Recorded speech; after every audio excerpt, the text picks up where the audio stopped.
காலி இடத்தில் எரிந்து கரிக்கட்டையாக கிடந்த ஆண் சடலம், அருகிலேயே கிடந்த வாட்டர் பாட்டில், காக்கிகளை கண்டதும் அஞ்சி நடுங்கிய உயிரிழந்த நபரின் மனைவி, கட்டிய கணவனை கள்ளக்காதலன் மூலம் மனைவியே கொலை செய்தது அம்பலம்.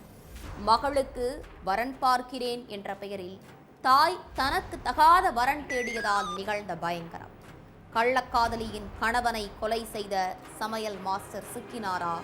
பின்னணி என்ன?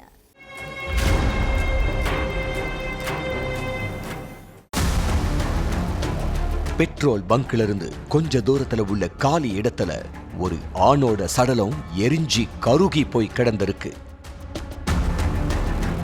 அந்த பக்கம் இயற்கை உபாதை கழிக்க போன சில பேரு சடலத்தை பார்த்து அதிர்ச்சியாகி போலீஸ் ஸ்டேஷனுக்கு தகவல் சொல்லி இருக்காங்க. அடுத்து அங்கு வந்த போலீசார் மோப்பனாய் உதவியோட தடயங்களை சேகரிச்சிருக்காங்க. அப்போ சடலத்தோட பக்கத்திலேயே ஒரு காலி வாட்டர் பாட்டில் இருந்திருக்கு. அந்த பாட்டில் இருந்து பெட்ரோல் வாசமும் வந்திருக்கு. அதுக்கப்புறம் பெட்ரோல் பங்க்ல இருந்த சிசிடிவி கேமரா பதிவுகளை ஆய்வு பண்ணி இருக்காங்க.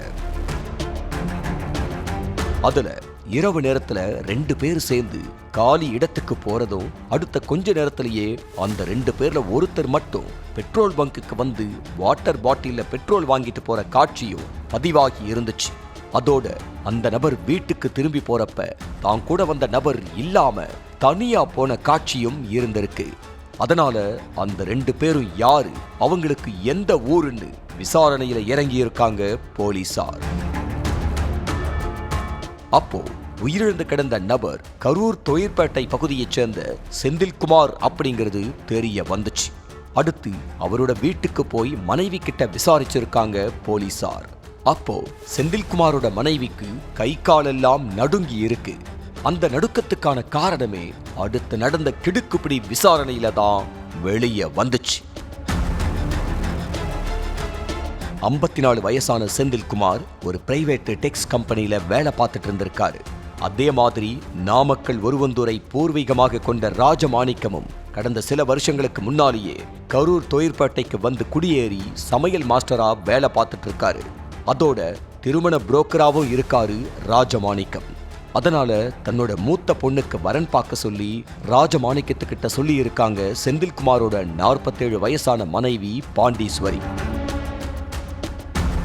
மாப்பிள்ளைகளோட போட்டோவை பாண்டீஸ்வரிக்கு அனுப்பின ராஜமாணிக்கம் அடிக்கடி போன் பண்ணி பேசவும் ஆரம்பிச்சிருக்காரு. மனைவி சமையல் மாஸ்டர் கிட்ட அடிக்கடி பேசினதை பார்த்த கணவன் வேற புரோக்கர் மூலமா மாப்பிள்ளை பார்த்துக்கலாம், அவரோட பேச வேண்டாம்னு சொல்லி இருக்காரு. அதை கேட்டு கடுப்பான பாண்டீஸ்வரி, அது உங்களுக்கு பிறந்த பொண்ணே இல்ல, அதனால இந்த விஷயத்துல நீங்க தலையிட வேண்டாம்னு கத்தி இருக்காங்க. காரணம் 47 வயசான பாண்டீஸ்வரி ஏற்கனவே ஒருத்தரை கல்யாணம் பண்ணி ஒரு மகள் பிறந்த பிறகு அவரை டைவர்ஸ் பண்ணிட்டு தான் 2ஆவதா செந்தில்குமாரை கல்யாணம் பண்ணி இருக்காங்க. அவரை கல்யாணம் பண்ணன பிறகு 2 மகன்கள் பிறந்திருக்காங்க. இதுக்கு மத்தியில தான் மகளுக்கு வரன் பார்த்திருக்காங்க பாண்டீஸ்வரி. அதனால கணவன் கண்டிச்சதை காதுல வாங்காம சமையல் மாஸ்டர் கிட்ட பேசின பாண்டீஸ்வரிக்கு அவரோட தகாத உறவு ஏற்பட்டிருக்கு.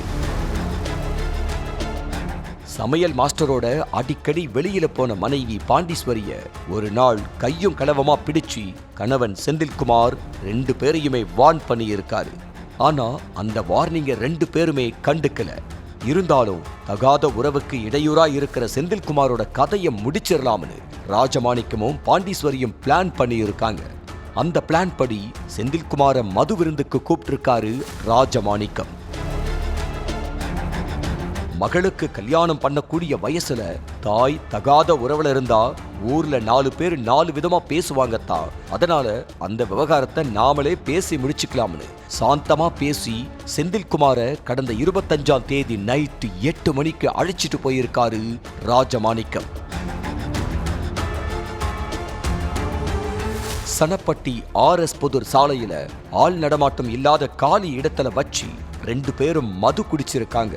அப்போ எங்களோட தகாத உறவுக்கு நீ தான் இடையூறா இருக்க, எதையும் கண்டுக்காம இருந்துகிட்டா பாண்டீஸ்வரி உன் கூட சேர்ந்து வாழ்வாங்க, இல்லன்னா உன்னை கொன்னுட்டு தான் நாங்க சேர்ந்து வாழ்வோம்னு மிரட்டி இருக்காரு ராஜமாணிக்கம்.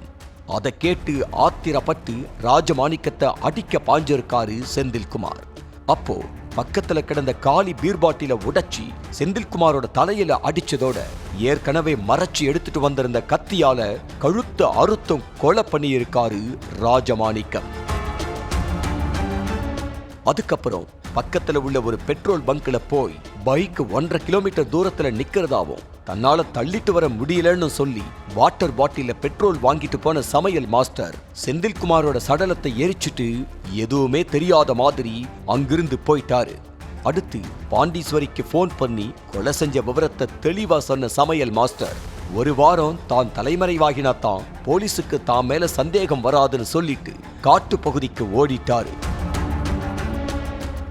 போலீசாரோட விசாரணையில நடுங்கிக்கிட்டே ஒட்டுமொத்த உண்மையையும் பாண்டீஸ்வரி சொல்லிட்டாங்க. அதுக்கப்புறம் சமையல் மாஸ்டரை தேடுற வேலையில ஈடுபட்டாங்க போலீசார். 2 நாட்கள் காவல்துறையோட கண்ணிலேயே சிக்காத சமையல் மாஸ்டர் 3ஆவது நாள் சிக்கிட்டாரு. மகளுக்கு வரன் பார்க்கறேங்கிற பேர்ல தனக்கு தகாத வரன் பார்த்த பாண்டீஸ்வரியும் சமையல் மாஸ்டரும் இப்ப ஜெயில்ல கம்பி எண்ணிக்கிட்டு இருக்காங்க.